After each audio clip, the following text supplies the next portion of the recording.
All right, the last part of our optical illusion is creating a checkerboard, but we're gonna use a pattern to help us so that we don't make any mistakes with marker. If you notice, I have tiny little marks on every other space. We know that a checkerboard, if there's an empty space above or below it, then we can have a color in between. So it's not rows of color. So if you notice my pattern, I'm gonna make a dot, no dot, dot, no, dot, no.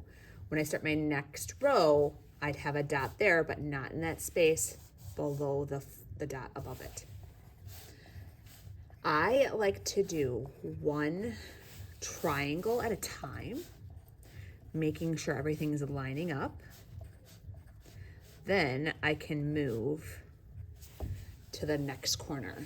So as you work your way around your paper, know that if you have an empty space on this corner, when you turn it, that's when you'd have color. Before you add color, I would glue that black paper in the middle. Notice that it's not fitting perfectly in that square. It's going to overlap it a little bit. This is going to save you because you know you don't have to color anything that paper covers up. As I start to think about coloring and fourth grade, almost fifth grade coloring, I want to fill that space nicely. We're going to use one color to begin. You're going to use that color to color all the spots that you made a mark with. If your marker is like mine, and I'm having to push pretty hard to get it to work, I would not use that. It can go in the garbage. You'd hate to do all this amazing drawing work and then have a marker that doesn't show your amazing work off. So I am using those dots as a color by number. Anywhere with a dot gets colored. You can leave your entire project one color with white.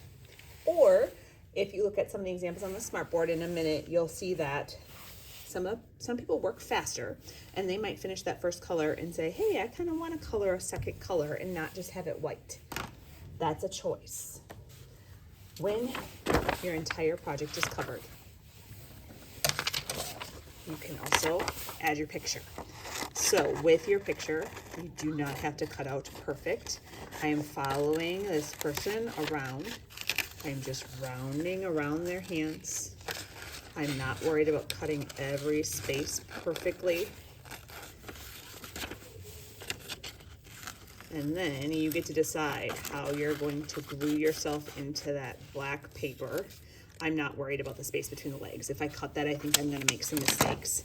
So I'm gonna put just a little bit of glue around the back side. And then you can decide if this is the top or if you're falling or at a diagonal. You get to create the space. When you're completely finished, we're gonna put them in the drying rack just because of that glue.